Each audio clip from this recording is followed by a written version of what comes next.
Salut tout le monde, c'est Antoine, bienvenue dans cette nouvelle vidéo. Aujourd'hui on se retrouve pour s'ouvrir la toute nouvelle extension principale, l'ascension du dueliste. Juste ici les amis, donc c'est parti, on va l'ouvrir. Donc voilà, extension principale qui va être composée d'une centaine de cartes. Voilà, il y a 10 secrets rares, 14 ultra, 26 super rares et 50 communes. On s'en fout un petit peu des communes, donc voilà, on va découvrir toute cette extension. Il y a la petite gouttelette voilà, qui a beaucoup fait parler d'elle à la première. Il y a toutes les cartes, donc Gaïa, forcément, ils sont très mis en avant sur la boîte. Il y a plein de choses sympas. Voilà, j'ai hâte d'ouvrir ça avec vous.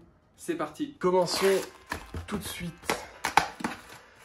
par ouvrir cette magnifique display, l'ascension du dueliste. On va commencer directement avec le premier booster, voilà, donc bien sûr, booster de 9 cartes. Ok, donc on commence avec Dogmatika, Théo, le point de fer, qui était plutôt intéressant durant la sneak peek, hein. Donc 1850 d'attaque, la baleine, voilà, qui est pas ouf. Celle-ci, on va la zapper aussi. Ange déchu, gâté, celle-ci, je l'ai jouée aussi pendant la sneak peek. 1600 d'attaque, c'est pas dégueulasse. Red Time, Reviver, Imiter. Ok, ouais, c'est du français ou...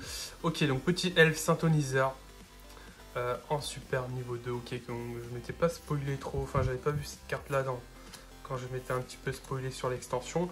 La fameuse fureur voilà, qu'on avait eu en ultra dans Duelist légendaire.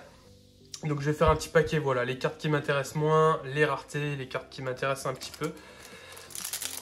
Donc moi il y a Dragma qui m'intéresse, Gaïa aussi, c'est assez sympathique, Dragma à récupérer. Bon, cette carte là je l'avais eue pendant la sneak peek, je ne l'ai pas du tout jouée. Celle-ci durant la sneak peek était aussi intéressante, voilà, c'est une machine union. Elle s'équipe à un monstre, elle le protège à la place qu'il soit détruit, c'est elle qui est détruite. Et quand elle va dans le cimetière, elle se spé. Donc c'est vrai que pendant la sneak peek, elle était très bien. Malédiction du dragon, pas ouf, mais pendant la sneak peek, je l'ai joué parce qu'il y a une piège qui permet de la spé de nouveau. C'est vrai qu'elle était quand même assez cool. Je vais la mettre là, celle-ci aussi, voilà, c'est des communes qui sont assez sympas. Autant rouge, bon je l'ai pas joué, pas ouf. Et Logier, Chevalier Noble Inferno, très joli, super rare. Je vous laisserai mettre pause si vous voulez lire l'effet. Ça m'intéresse pas plus que ça. Voilà. Pendant la sneak peek aussi, celle-ci était intéressante. Jeu du loup Melfi, donc c'était une magie rapide, vous pouvez l'activer du coup même durant le tour de l'adversaire. Vous ciblez un monstre Melfi dans le cimetière et vous l'invoquez spécialement. Donc c'était cool, ça permettait toujours d'avoir un petit peu des monstres sur le terrain. Ok, lampe dragon, pareil, hein. Ça durant la sneak peek c'était pas mal, il y a 2000 de défense. Gaïa au galop, donc la magie de terrain pour l'archétype. Très belle carte, malgré qu'elle soit en commune. Ok. La super rare Dragonirène rangement. La fusion spirale. Ok, justement pour l'archétype de Gaïa. Ok, la magie d'équipement. Haute claire. Alors, Vespacito, Mogis, le dauphin, Ange déchu, Nergal. Alors ça c'est aussi un petit peu chiant. Tout ce qui a été censuré au niveau des noms, Ange déchu. Je sais que Lucifer, bah, c'est pas Lucifer malheureusement, donc c'est ça qui est chiant. Et on a une petite secret, serviteur de Nadir. Ok, je sais pas du tout ce qu'elle vaut. Albaz le déchu, ouais Albaz c'est pas mal. Dogmatika, ok ouais c'est l'archétype Dogmatika. Donc elle me semble pas mal, après je sais pas si elle est jouée. Envoyez un monstre depuis votre extra deck au cimetière, puis ajoutez un Albaz le déchu ou un monstre Dogmatika depuis votre deck ou au cimetière à votre main. Ok, ouais, donc c'est quand même assez intéressant, permet de tuto, permet de récupérer du cimetière, qui a une attaque inférieure ou égale au monstre envoyé dans le cimetière, et aussi vous ne pouvez pas invoquer spécialement de monstre depuis l'extra deck le reste de ce tour, après la résolution de cette carte. Ok, bon, il y a quand même quelques petites contraintes. La première secret qui arrive assez rapidement, je pense pas qu'elle allait venir comme ça.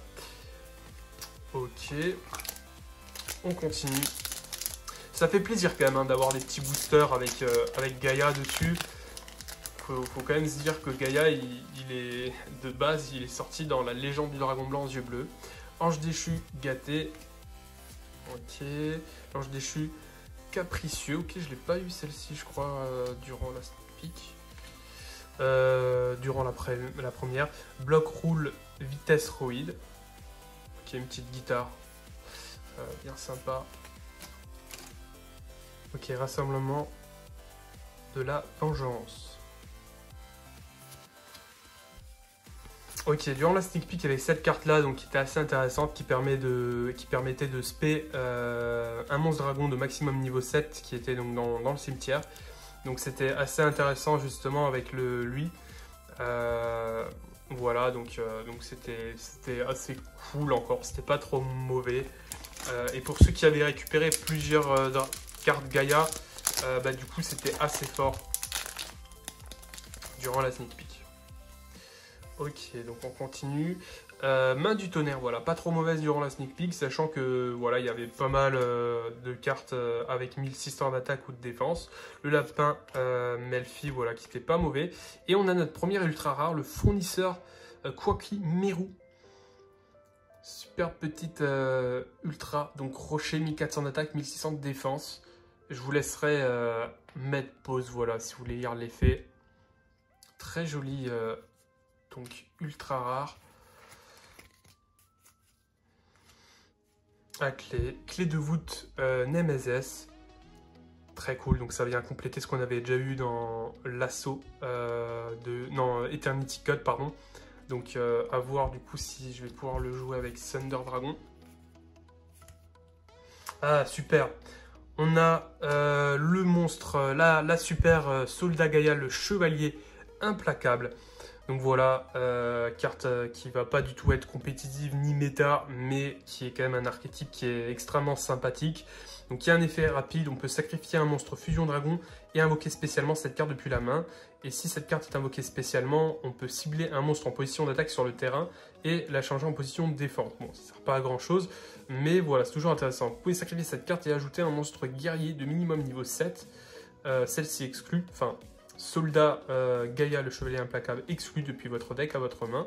Et vous ne pouvez utiliser chaque effet qu'une fois par tour. Donc assez joli comme carte. Ok, Red Raptor, Arsenal Faucon. Assez cool. Ah, on a l'autre secret qui est tombée. Donc, Ami Inflexipateur, elle est magnifique. Je sais pas ce qu'elle vaut, j'ai pas l'impression que c'est l'une des meilleures secrets. Mais elle est plutôt jolie. Dévoiler un nombre de cartes du dessus de votre deck égal au nombre de monstres rochers que vous contrôlez, plus 5. Et si vous le faites, vous pouvez rajouter à votre main un monstre rocher dévoilé de niveau inférieur ou égal au nombre de cartes dévoilées. Et aussi, placer les cartes restantes au-dessus de votre deck dans l'ordre de votre choix. Le reste de ce tour, après la résolution de cette carte, vous ne pouvez pas invoquer spécialement de monstres. Monstres rochers exclus. Ok, elle est vraiment magnifique. On va tout de suite la mettre là. Donc déjà 2 secrets qui sont tombés. Je crois qu'on est à la moitié de la display. Ok, donc griffe de métal aux yeux impair potartiste. 3000 d'attaque, 2000 de défense. Petite super bien sympa également. Ah, superbe. La superbe rare Gaïa, le chevalier magique des dragons. Alors je ne savais pas qu'elle serait en super rare. Elle est plutôt sympa. Hein. Donc le dragon champion remis au goût du jour. 2600 d'attaque, 2100 de défense. Voilà comme la carte originale qui va nécessiter un monstre Gaïa, le chevalier implacable, plus un monstre dragon de niveau 5. Le nom de cette carte devient Gaïa, le dragon champion, tant qu'elle est sur le terrain. Vous ne pouvez utiliser chacun de ces effets suivant de Gaïa, le chevalier magique des dragons, qu'une fois par tour. Durant la main phase effet rapide, vous pouvez cibler une autre carte sur le terrain. Cette carte perd exactement 2600 d'attaque et si elle le fait, détruisez la carte. Lorsque cette carte détruit un monstre de l'adversaire au combat, vous pouvez faire gagner 2600 à cette carte. Donc elle va monter en puissance, voilà, avec à chaque fois 2600 d'attaque. C'est pas méta, hein, c'est sûr, mais c'est quand même très sympa. C'est la carte qu'on a sur le booster, sur la display. Donc ça fait toujours plaisir. Allez, booster suivant. La momie Melfi. Et le Puppy Melfi en super.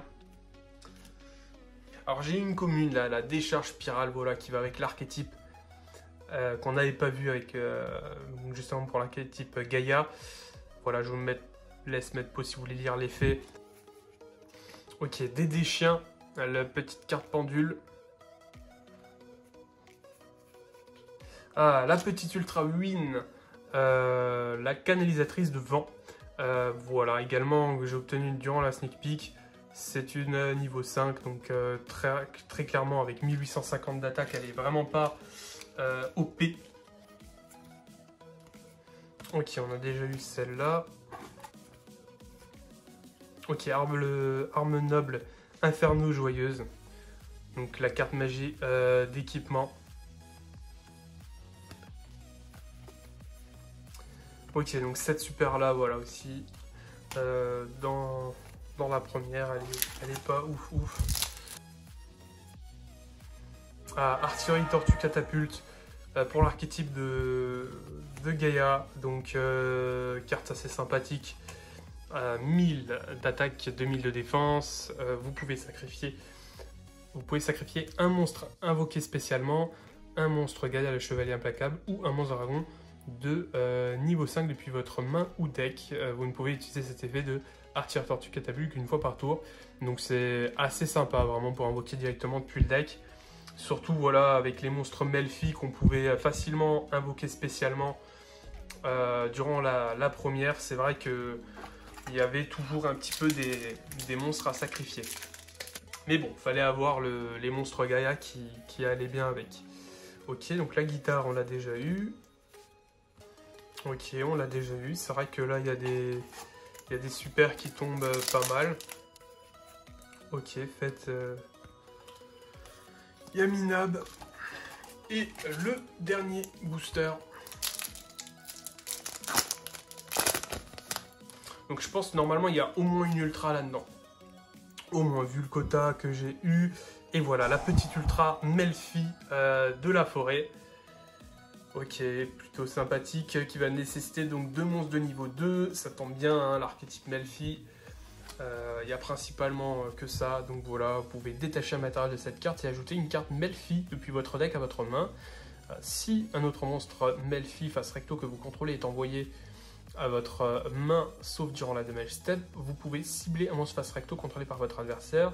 Il ne peut pas attaquer et aussi ses effets sont annulés tant qu'il est face recto sur le terrain. Donc vous voulez chaque effet de Melfi de la forêt qu'une fois par tour. Donc ça c'était vraiment une carte très forte durant la sneak peek, très intéressante. L'archétype tournait vraiment bien. En fait il suffisait d'avoir cette carte là et c'est vrai que les autres tombaient assez facilement vu que c'était des communes. Donc voilà pour cette ouverture. Voilà les amis, j'espère que vous avez aimé cette vidéo. Donc voilà, si vous avez aimé, n'hésitez pas à mettre un like, à vous abonner si ce n'est pas déjà fait. Et sur ce, je vous dis à la prochaine pour une nouvelle vidéo. Ciao tout le monde.